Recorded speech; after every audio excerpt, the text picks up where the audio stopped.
पिछले कई दिनों से एक हाजी साहब की वीडियो या तस्वीर वायरल थी, जो कि समझ लीजिए एक खास मुल्क गालिबन लीबिया से थे और जहाज उनको लेने के लिए वापस आया। एक दफ़ा या दो मरतबा उसकी मामला हुआ और वो हज पे चले गए और उनको बहुत मीडिया कवरेज दी गई, पूरी दुनिया के मीडियाज ने उसको कवर किया। लेकिन एक हाजी ऐसा जो पिछले तकरीबन 3 साल से हज पे जाने की कोशिश कर रहा था और हुकूमतों ने उसको दबा के रखा हुआ था और वो भी हज करने पहुंच चुका है, लेकिन हो सकता है मीडिया इसको रिपोर्ट ना करे या मीडिया इसको करामत ना समझे, मीडिया इसको कोई चीज़ ना समझे। लेकिन हम आपको ये चीज़ बताते चलें कि असल अगर किसी ने देखना है ना कि कोई ऐसा करामती मामला हुआ है तो वो असल में इमरान रियाज खान साहब का हज के ऊपर पहुंच जाना है, क्योंकि तकरीबन 2-3 साल से उनको रोका गया हज पे जाने से और इस वक्त वो समझ लीजिए नॉन मुस्लिम्स के मुल्क से फ्लाई करके सऊदी अरब पहुंच चुके हैं उम्रा के हज करने के लिए।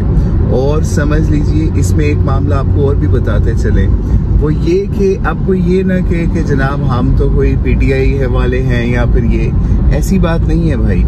असल में पाकिस्तान के अंदर रूल ऑफ लॉ का इतना फुकदान है कि ये बंदा, आपको पता है इमरान रियाज खान, उसने खुद ये बात कही थी जब इसको लास्ट टाइम एहराम के अंदर रोका गया ना कि ये यहाँ से एयरपोर्ट से फ्लाई ना कर सके, तो उस वक्त इमरान रियाज साहब ने ये बात कही थी कि अगर मुझे ये कुछ दोस्तों ने मशवरा ना दिया होता या और मैं पाकिस्तान के कानून की पासदारी ना करता होता तो मैं इनको जाके दिखाता और मैं वो रास्ता गैर कानूनी रास्ता नहीं चुनना चाहता था, लेकिन इन्होंने मजबूर कर दिया। तो पाकिस्तान के अंदर अक्सर शरीफ लोगों को ना यहाँ की हुकूमत, यहाँ का कानून, यहाँ का कल्चर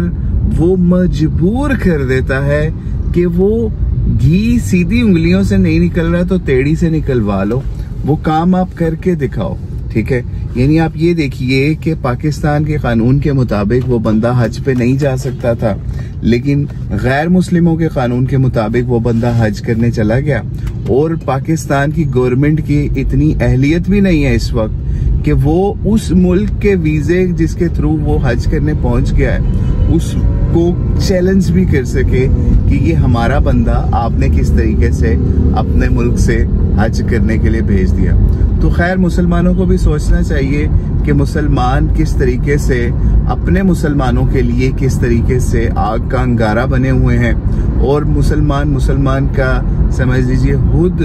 हाथ बाजू और उनका जिस्म काटने में मसरूफ है, कुजा के ये उन मुसलमानों की मदद के लिए जा सकें जिनको गैर मुस्लिम इस वक्त काटने में मसरूफ हैं। तो इसलिए कोशिश करें, जो भी हमारे मुख्तदर हल्के हैं उनको सोचना चाहिए कि क्यों पाकिस्तानियों को ये मुल्क छोड़ना पड़ता है अपने हुकूक अचीव करने के लिए, क्यों पाकिस्तानियों को कानून से हट के काम करने पड़ जाते हैं। आप यकीन जानिए पाकिस्तान के अंदर ये कल्चर है कि ऐसे ऐसे टैक्स पेयर्स हैं जिनके पास गोल्ड और सिल्वर कार्ड्स होते हैं ना, यानी टैक्स पे करने वाले, वो बेचारे फंसे होते हैं। उनके ऊपर ऐसे ऐसे करोड़ों रुपए के अरबों रुपए के केसेस डाल देते हैं ये गवर्नमेंट के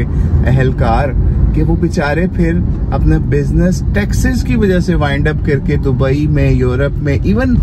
बांग्लादेश तक पाकिस्तान की टेक्सटाइल इंडस्ट्री शिफ्ट हो गई, ठीक है। यानी ये क्यों हुआ?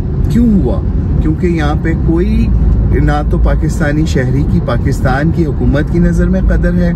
ना ही पाकिस्तान के कानून या टैक्स के निज़ाम के अंदर पाकिस्तान के टैक्स पेयर बंदे की कदर है, बल्कि ये चाहते ही यही हैं कि ये लोग बाहर जाएं और वहाँ से पैसा कमा के पाकिस्तान को चलाएं। और आप खुद देखिए कि पाकिस्तान के सदर वजीर आज़म किस तरीके से फॉरेन रेमिटेंस जो उनसे पाकिस्तान के लोग बाहर के मुल्कों में गुलामी करके पैसा भेज रहे होते हैं ना,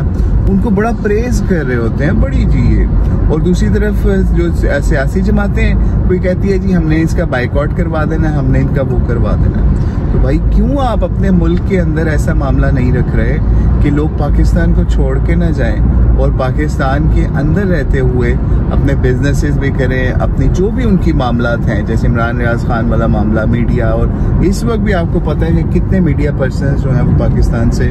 भागे हुए हैं या गए हुए हैं। क्यों गए हुए हैं? क्योंकि उनको पाकिस्तान के अंदर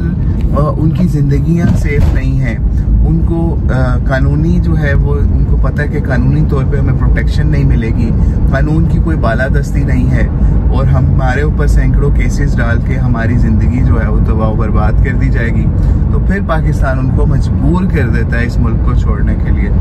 तो हमारी यही रिक्वेस्ट है मुख्तदर हलकों से कि आप जब खुद हुकूमतों से जाते हैं तो आप तो बाहर मुल्कों के अंदर जाके लोग आपको गालियां भी देते हैं। और आपको याद होगा, हम आपको याद करवा देते हैं कि मुशर्रफ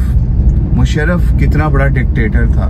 और वो किस तरीके से पाकिस्तान से भाग गया जिस वक्त उसकी वर्दी उतरी और उसको सदारत से फारिग किया गया और सारे मामला हुए। उसके अपनों ने उसको किसी लेवल का नहीं छोड़ा